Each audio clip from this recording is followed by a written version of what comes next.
back on the film watching bandwagon. I saw 2 films today. I went to double feature, and boy, was it a double feature. Both films were released at the Cannes Film Festival last year, and both films are from France, and both films are kind of horror films. One's definitely a horror film. That would be the first one I saw, which was Julia Ducournau's Raw. Okay, couple of like, if you're on the fence about watching this movie, 1, be okay with humans biting other humans. 2, she attends veterinary school. I did not know this going in. I didn't read about this film. So there are a lot of animals, some that are fine, and others that are not fine, because that's what you do when you train to work with animals. And so it was a little hard to watch. And I looked away a lot during this film. I couldn't handle it. Thank God I understand French, so I didn't need the subtitles, because I was like, for a whole lot of the film, or like looking up at the wall or whatever, like looking at my shoes, because it's really gross. It's a really gross film, but not gross for no reason. Like, it's gross on purpose. And I think it would make a really great double feature with Claire Denis' Trouble Every Day. I think it has very similar ideas, except that Trouble Every Day was very much about mature adults, and this is sort of a coming of age film. And also, like, if you take all of your anxieties about launching into your freshman year of college and living away from your parents and having to live in a world where everyone kind of thinks they're adult, but really there are no adults and no one's in charge anymore, and then took that and added a layer of cannibalism, and that's what you get with this film. I think of all the like college set horror films, that this one actually made sense to be set during college. A lot of them are just like, slasher picks where they kill co-eds or whatever, right? And it doesn't have anything to say about the life of being that age and being in college and the psychology of that. This film has a lot to say about what that transition period in your life is like and how those fears can manifest. And it manifests them in a very disgusting way. Also, if you have problems with people scratching themselves, oh my God, I hate being itchy, and I hate watching people being itchy, and there's a whole lot of that in this film. So don't, like, if that's a trigger for you, maybe stay away. But I thought it was a very feminine film, in that the anxieties and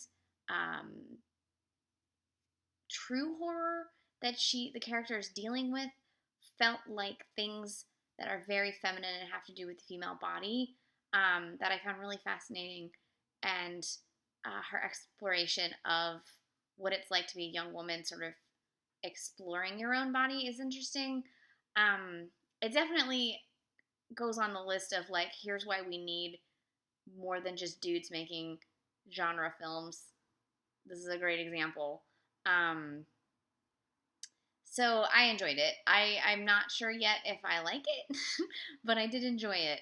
So it's a whole lot of a movie. That's really what I have to say. It's a whole lot of a movie.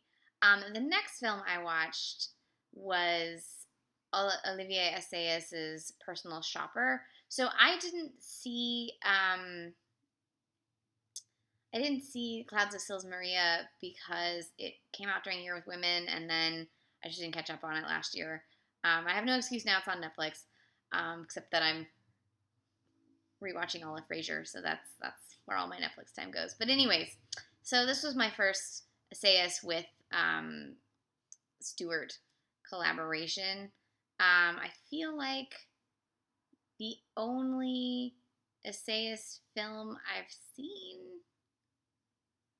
is Irma Vep. I'm looking real quick. And his one section of Père Je t'aime. Yeah. Yeah, so I've seen Irma Vep. That's where I'm at with Assayas. Um, I guess I'll start with the one thing that really bugged me. And if I never see another film ever again that's written and directed by men that includes a masturbation scene with a young woman, I will be real happy. Because it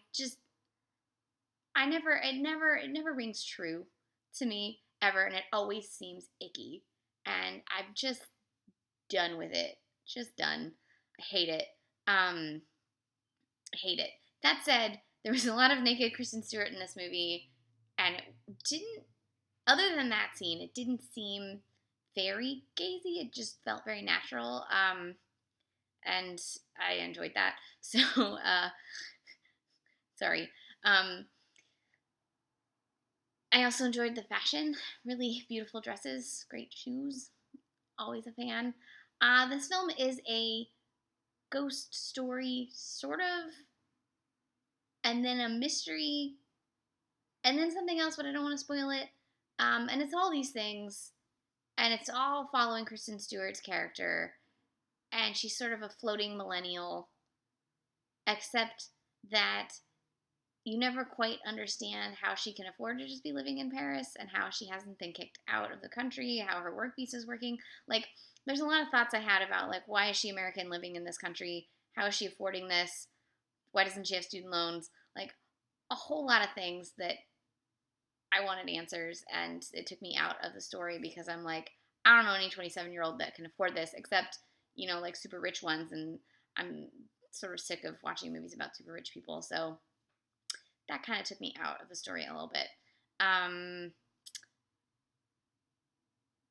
I don't know. I'm not sure why this film was so praised. It has really great sound design, like really, really great sound design, and it's eerie.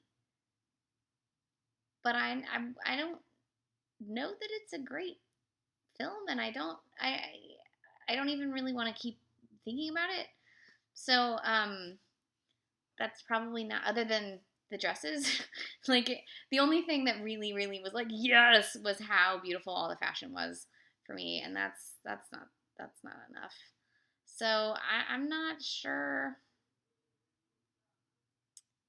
Yeah, is he won Best Director at the Cannes Film Festival for this? What? Is that right? Yeah. Well, my cat is as offended by that as I am. Um, I don't know, Cannes Film Festival. I don't know about you. Keep ignoring women, anyways. So yes, I just said that. So anyways, I don't know. I'll go back and watch the Clouds one. It's got Queen Juliet in it. If you're really trying to decide between these two movies, I would say go with Raw. I think it had a lot more interesting ideas.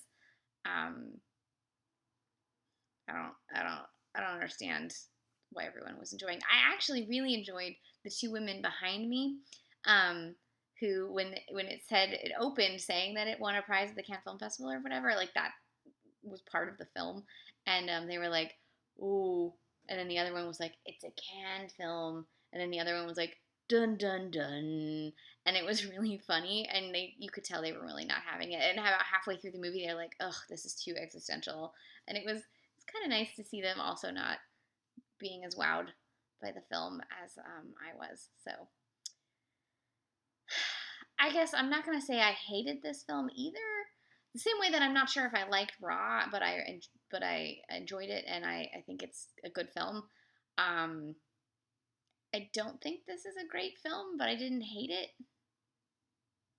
So, anyways, those are the films. I recommend Raw. I think you could probably skip Personal Shopper unless you're a Sayers completist or a Case 2 fan. Um, yep, those are my films. It's the Atlanta Film Festival. I'm trying to see at least one film tomorrow. I'll let you know if that happens because I will be talking about it. Have a good weekend.